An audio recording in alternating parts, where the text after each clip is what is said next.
So the story evolves. In a few days within a day actually, we had the expert MTB back that was negative, but we waited till the MJIT culture report came back, and that was negative as well. So at that point of time, by email, I advised her to stop antituberculous treatment because she had gone home and she wasn't going to come back. And to start budesonide and do a gradual taper.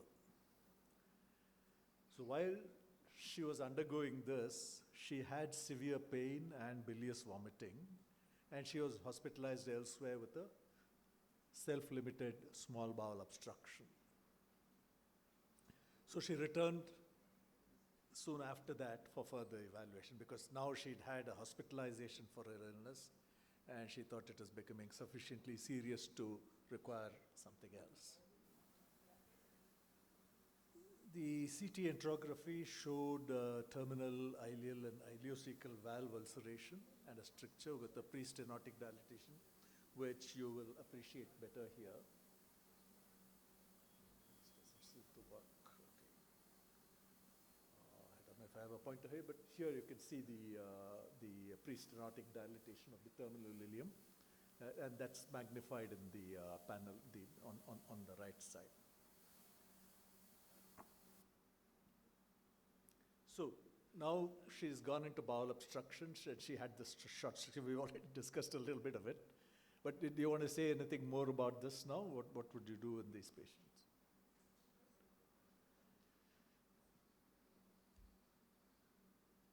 Sir, I just want to know, what was the nutritional status during this period of time? So she was, even from the first time that she came, I haven't put up the BMI here, but she was always very thin. Her albumin had been normal. She was severely anemic. But in terms of her BMI, it would have been probably around 16 or 17. The previous surgery, what was the resection done? She's now come back?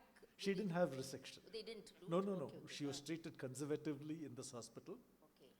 And that's why I said self-resolving small bowel obstruction. So now she's come with obstruction? No. She had the obstruction and then she came. So at times, sometimes we do see the stricture, but there's no obvious obstruction. So we want to know whether it's an inflammatory stricture or a fibrotic stricture. Correct. So you want to know, is it inflammatory or fibrotic, and how would you look for that? Fecal calprotectin is one way. The CRP might help us, but MRE, I think, will tell us the activity or the inflammatory signs are there. Because then you can try biologicals, but if it's going to be fibrotic, then the surgeon has to play. Either you have to do a defunctioning colostomy first, and then whatever the problem, you have to set to it. Pre-stenotic dilatation could sometimes involve, it would be a fibrotic stricture. So it implies that something has been there for a long time. Yes. So a pre-stenotic dilatation more or less may say that there's been a fibrotic stricture and probably should benefit with a resection. Right. But when you see narrowing alone, the MR enterography, particularly the diffusion weighted imaging and the contrast imaging helps. Do you have any comments on the diet in these patients? Because we've had patients with Crohn's disease, some of whom you've operated, who've come with obstruction after eating a whole lot of sweet corn. We had a patient who came after eating a lot of chana. So there's a lot of things that Especially they if eat. it's the mango season. Mango season. We commonly do season. So yes, whatever was underlying gets precipitated by high fiber. So the Indian diet predisposes to this. In fact, I tell most of my patients that it's fine to eat non-vegetarian food, but when they go with the indigestible fibers and the indigestible seeds and the skins, those they need to be very careful about, and we give them a list sometimes to make sure that they observe that, because they're not aware that these things can obstruct the bowel. If I can comment on sort of the management here, the discussion I have with patients like this, which we see not that uncommonly, is don't look at it for the next 6 months or the next year, I would say, what is the likelihood that this person is going to end up needing surgery and having the ileocecal resection done in the next 5 or 10 years? And the likelihood that this person with pre-stenotic dilation who has sort of 5 years of undertreated disease for various reasons has probably a significant fibrotic component. The likelihood that this person is going to need surgery at some point, she's only 24, is very high. Right? So the question is, how much do you want to drag out that process and have them have surgery 5 years later with them waiting like every day, when am I going to get the next obstruction? What am I not eating? I'm not able to go to this wedding, or I'm not able to go somewhere else. Is that 5 years worth of anxiety worth trying to prevent the inevitable? And in this case, I would say this person should have a resection. And then there's clearly modifiable factors that, perhaps if she starts azathioprine immediately post-operatively and can be counseled to stay on it and have, in this case, like a proactive TDM, make sure she's therapeutic on the azathioprine, and you do a colonoscopy 6 to 12 months after, make sure she doesn't have endoscopic recurrence. There's a lot of opportunities for prevention here that can keep her from having this problem again. So I wouldn't try to fight her in having surgery. I would actually say surgery is probably the best next step for you. Anything else is you're delaying the inevitable. That's a good point of view, and I think that's something that we need to certainly discuss, because we are seeing more and more of these patients, and sometimes, management of them can be a challenge.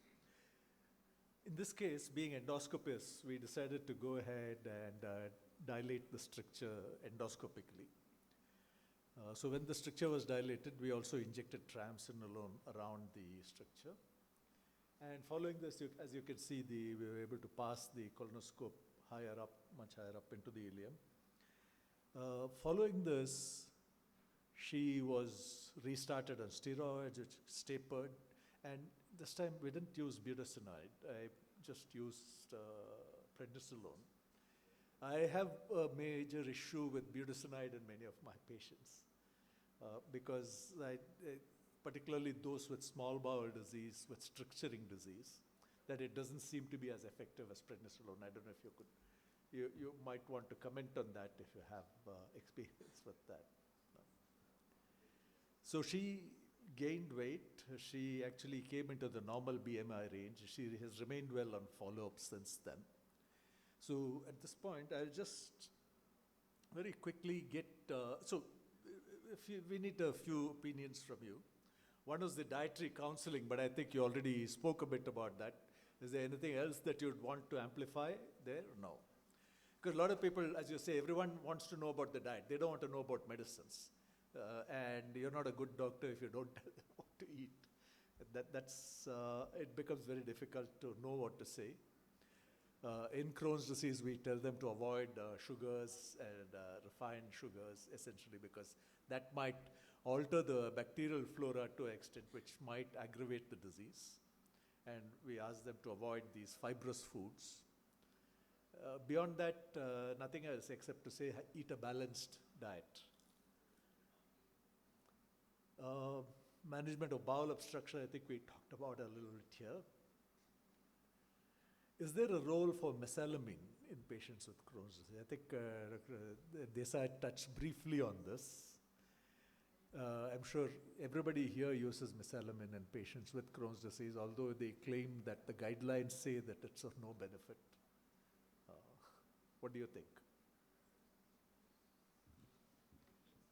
Yes, so basically, as we read the guidelines, so we know that there is hardly any role of 5-ASA. There may be some role of sulfasalazine in colonic Crohn's disease. In general, many of the clinicians still use and probably find some benefit, but yes, we should really stop them if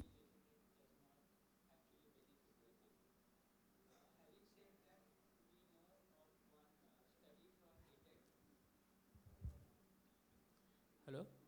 So we know there was a study from Gated where small percentage of Crohn's disease patients were actually dependent on 5-ASA, and after stopping that, they relapsed that. So yes, we have to use it. We have been using it very often, and we need to rationalize and stop if it is not really working. Interestingly,